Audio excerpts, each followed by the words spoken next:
So, yan. Meron akong maliliit na, kung tawagin ni reject ng mga kamote. Maliliit, yan. So, binigyan ako ng aking kapatid na galing Kalaka. So, yan. Magaganda naman siya. So, akin na lang binika, hinugasan mabuti. At hindi ko na tinalupan. So, yan ang aking gagawing kamote Q.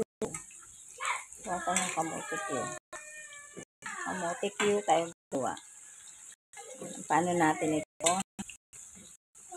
Mas malutong ito kaysa sa malalaki. So, yan. Antayin natin siyang lumutong. Maluto at lumutong para ating lalagyan ng next, lagyan natin ng asukal. Ito na nalaman. Sarap. Kahit nila ako. So, hinugasan ko lang siya mabuti. Tapos, steam ko para hindi siya lubog sa tubig. Mas punat. So, yan, medyo nagmamaluto na siya, kaya antayin na lang natin na mas lumutong pa. Para na, next, lagyan natin ng asukal. So, ito yung asukal. So, meron din dito saging. So, yan, lalagyan na natin ng asukal. Ayan. Antayin natin magpulot yung asukal. Luto na yung luto na ang kamote. Ayan, antayin natin.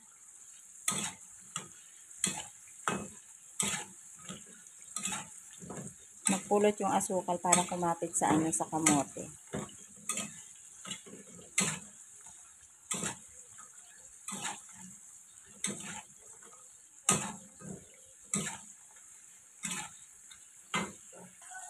So, yan. Pulot na yung asukal. Kumakapit na siya sa kamote.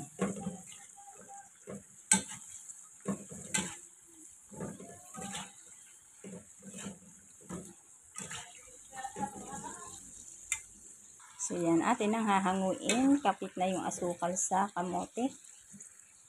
So, yan. Meron na tayong kamote Q.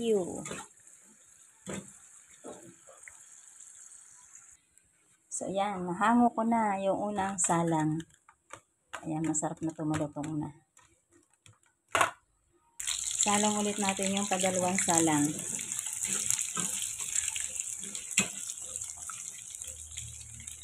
Tayo rin natin siyang maluto.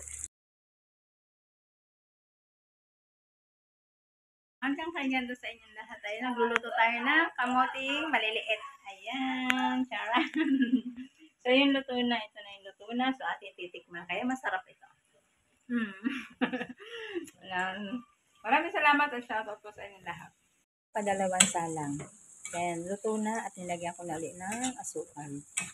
Atin ulit hintayin kumulot.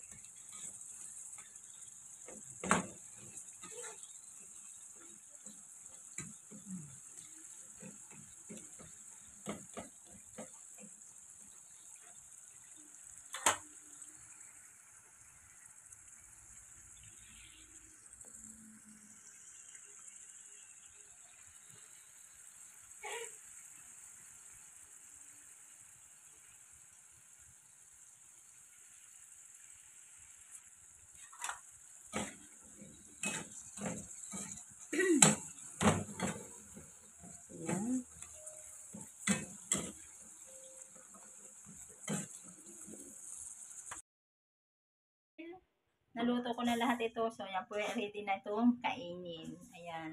Shoutout po sa inyo lahat. Kain tayo, merienda tayo ng kamote Q.